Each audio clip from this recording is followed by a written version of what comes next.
की काही ही लहान असताना, बाल स्वरूप असताना एक दिवस कैकई नरेशाकडे ऋषी दुर्वास आले.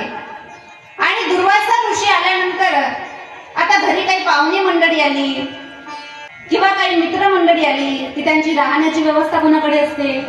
व्यवस्था करणारी मुलगीच असते ना. मग दुर्वासा आले, त्यांची सर्व व्यवस्था करण्याची जबाबदारी ही कैकईवर होती.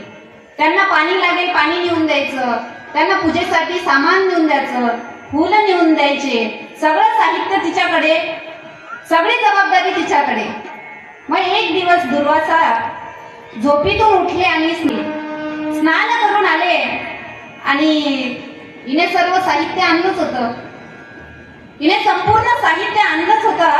आता ते ध्यानाकरिता बसले, आसन टाकलं, ध्यानाकरिता बसले आणि डोळे लावले. आता ही बाल स्वरूप नाही का, छोटी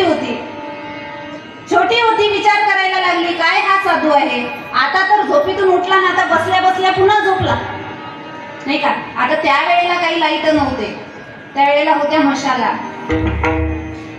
होत्या. आता तिने काय केलं, ती मशाल विजलेली होती, त्या मशालेचं काळं घेतलं आणि दुर्वासांच्या तोंडाला लावलं, नाकाला लावलं. दुर्वासांना जाग आली आणि खळबळून उठले, म्हणतात, काय ग मुली, माझ्या तोंडाला काळं लावलंस, मी तुला शाप देतो, जग तुझ्या तोंडा शाप काळं लावेल आणि आजपासून तुझं नाव कोणीही स्त्री आपल्या मुलीचं ठेवणार नाही.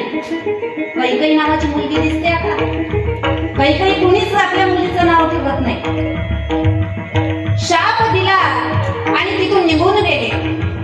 निघून जात आहे, परंतु ती बाल स्वरूप तिला काही कळालंच नाही ना की ऋषींनी आपल्याला शाप दिला, ते आपल्यावर ओरडले. अगदी निरागस आहे. तिने ते सर्व पूजेचं सामान गोळा केलं आणि हातात घेते आणि पळत सुटते. ओ महाराज चालले का? हे तुमचं सामान तर घेऊन जा.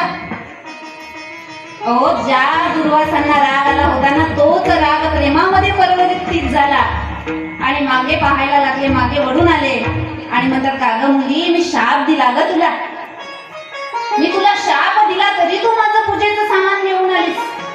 अगं, ज्या हाताने तू माझं पूजेचं सामान आणलंस ना, मी त्या हाताला वरदान देतो की तो हात वज्राचा होईल आणि वज्राचा झाल्यानंतर तो तुझ्या पतीला वाचवण्यासाठी कारणीभूत ठरेल.